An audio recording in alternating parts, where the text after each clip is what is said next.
एक चुड़ैल मुर्गियाँ पालती थी। रात को उनके अंडे खाकर अपना पेट भरती थी। एक दिन एक नागिन अपने अंडे ले जा रही होती है। तभी उसका एक अंडा चुड़ैल की मुर्गियों के पास गिर जाता है। शाम को जब चुड़ैल अपनी मुर्गियों के पास जाती है तब उसे वो अंडा दिखाई देता है। चुड़ैल उसे अपने घर में एक टेबल पर रख देती है। सुबह को देखती है कि वो अंडा बहुत बड़ा बन गया है और वो हिल रहा है। चुड़ैल उसके नजदीक जाती है। तब तक वो अंडा टूट जाता है और उसमें से एक सांप बाहर निकलता है। चुड़ैल को वो पसंद आता है। उस दिन से सांप चुड़ैल को ही अपनी माँ समझने लगता है और उसकी मुर्गियों पर नजर रखने लगता है। चुड़ैल के दिन अब मजे से कट रहे थे। शाम को वो सांप मुर्गियों के अंडे लेकर चुड़ैल के सामने रख देता था। चुड़ैल और सांप दोनों मिलकर उन अंडों को खाकर मस्त जीवन जी रहे थे। लेकिन एक दिन एक जलपरी सांप को मुर्गियों के पास देख लेती है और उसे अपने पास बुला लेती है और उसे कहती है, तुम यहाँ क्या कर रहे हो?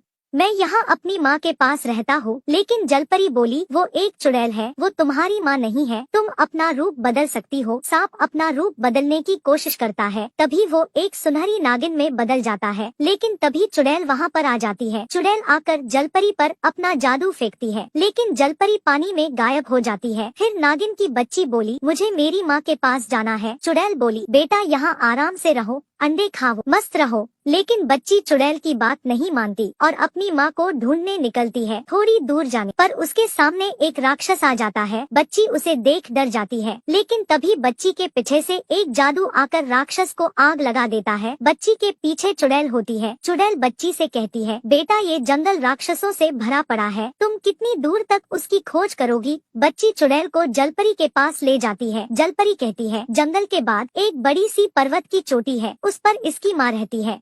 चुड़ैल और नागिन की बेटी नागिन को ढूंढने निकलते हैं। चलते चलते बर्फीला जंगल लगता है। तभी नागिन की बेटी अचानक बेहोश होकर गिर जाती है। भागता हुआ एक राक्षस आकर बच्ची को उठाकर जंगल के अंदर ले जाता है। चुड़ैल भी राक्षस के पीछे पीछे जंगल के अंदर तक जाती है। आगे वो देखती है बच्ची रस्सी से बंधी हुई है और हवा में लटक रही है और नीचे एक राक्षस का हवन चल रहा है। चुड़ैल चुपके से बच्ची के पास जाती है और रस्सी को काटने की कोशिश करती है, लेकिन राक्षस चुड़ैल को देख लेता है और उस पर अपना जादू फेंकता है। जैसे ही जादू चुड़ैल से टकराता है, चुड़ैल बेहोश होकर नीचे गिरती है। राक्षस चुड़ैल को भी बच्ची के पास रस्सी से बांधकर हवा में लटका देता है और नीचे हवन करने बैठ जाता है। उसी वक्त नागिन वहाँ पर आ जाती है और अपने नागमणि से राक्षस पर जादू फेंकती है। नागमणि के जादू से राक्षस तड़पने लगता है और मर जाता है। बाद में नागिन चुड़ैल और बच्ची को नीचे उतारती है और चुड़ैल नागिन को उसकी बच्ची सौंप कर चली जाती है।